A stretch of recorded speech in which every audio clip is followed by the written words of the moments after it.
बिस्मिल्लाहिर्रहमानिर्रहीम। अस्सलामु अलैकुम वरहमतुल्लाहि वबरकातुहू। जज़ल्लाहु अन्ना सय्यदना मुहम्मद अम्माहु व अहलहू। मेरे नाज़रीन, उम्मीद है आप खैरियत से होंगे।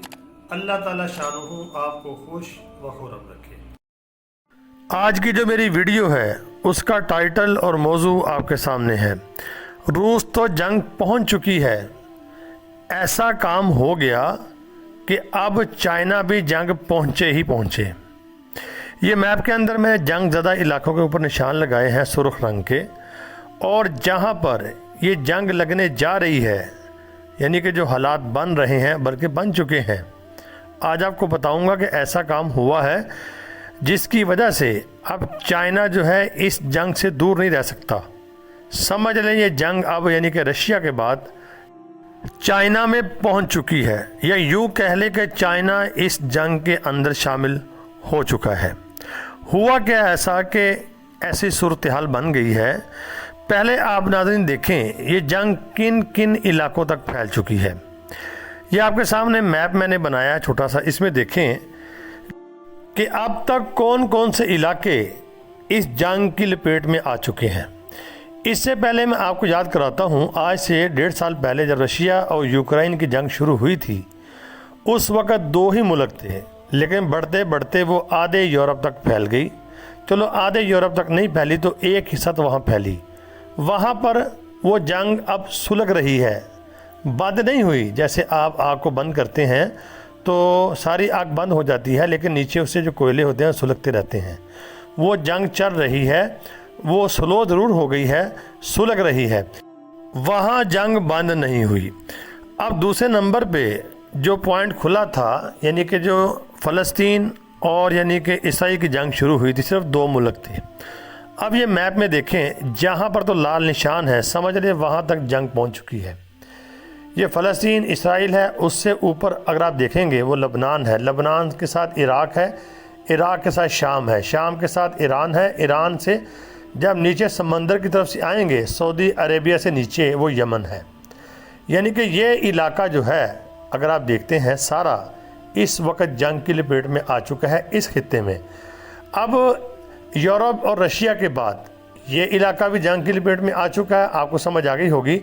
अब जो पीले रंग के यानी कि जो दायरे हैं अगर आप देखते हैं, अब इन इलाकों में जंग को ले जाने का प्लान है। जो यानी कि येलो कलर है, समझ लें कि चाइना तक ये जंग ले जाना, और उसके बाद कोशिश इन्होंने करनी है कि पाकिस्तान, चाइना, हिंदुस्तान, इनको भी इस जंग में यानी कि खींचना है इन्होंने, और ताइवान को भी। वो समंदर के उस तरफ अगर आप जाके देखेंगे तो अब ऐसा क्या काम हुआ कि चाइना भी इस जंग के अंदर शामिल होने जा रहा है या हो चुका है। तो काम ये हुआ है कि लबनान और हमास ने इसराइल के ऊपर बैक वक़्त हमला किया कल परसों, और जो इसराइल के फ़ौजी अड्डे हैं उनको निशाना बनाया, और एयर फोर्स के वहाँ पे जो उनके अड्डे हैं उनको निशाना बनाया, और उनका जो डिफेंस सिस्टम है उसको काफ़ी नुकसान पहुँचाया। तो इसराइल ने जब इसकी तहकीकात की तो ये बात सामने आई कि जो हमास और लबनान जो असलहा इस्तेमाल कर रहे हैं वो चाइनीज़ असलहा है। अब ये चाइनीज़ असलहा इस्तेमाल हो रहा है या नहीं हो रहा, खबरें ये हैं कि इसराइल ने ये कहा है कि चाइना का असलहा जो है वो इस्तेमाल कर रहा है हमास और लबनान। तो इसका क्या मतलब है? इसका मतलब ये है कि वो चाइना जो है इस जंग में इन्वॉल्व हो चुका है। चाइना बैक पे पूरी हेल्प कर रहा है बकौल इसराइल के। तो अगर ये बात सही है तो इससे क्या बात साबित हो रही है? इससे साफ ये बात साबित हो रही है कि चाइना तक ये जंग पहुंच चुकी है, या चाइना इस जंग में शामिल हो चुका है।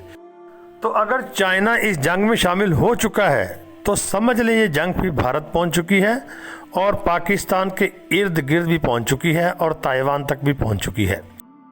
तो हालात को देखते हुए, हालात को भांपते हुए अगर आप देखेंगे, खबरें ये भी आ रही हैं कि पाकिस्तान ने भी अपनी एयर फोर्स को अलर्ट कर दिया अल्हम्दुलिल्लाह, और अपनी फोर्सेस को अलर्ट पे लगा दिया है। तो मैं आपको बताता आ रहा हूँ, ये वर्ल्ड वार 3 जो है, तीसरी जंग अजीम, यही जंग जो है इसको फैलाने की तैयारियां हो रही हैं। ये बड़ी जंग बनने जा रही है, के ज़माने में है। हम अगर आप सोचेंगे ना कि हम यानी वो पीछे वाला ज़माना दोबारा लौट आए, वो ऐसा नहीं होगा। अभी तेज़ी के साथ, ये देखें कहाँ थी, रशिया यूक्रेन से कहाँ बढ़ती इस खित्ते में आई, अब कहाँ तक पहुँच चुकी है। तो अल्लाह से दुआ करें अल्लाह रब्बुल आलमीन उम्मत मुस्लिमा की खैर फरमाए, हमारे मुक़द्दस मकामात की हिफाजत फरमाए, मुसलमानों की अल्लाह मदद फरमाए। तो वीडियो को आगे शेयर लाजमी करना, कमेंट भी करना, आपकी क्या राय है, और लाइक भी करना, और चैनल को सब्सक्राइब ज़रूर करना, दुआओं में ज़रूर याद रखना। अल्लाह ताला हम सब का हामी व नासिर हो। अस्सलामु अलैकुम व रहमतुल्लाह।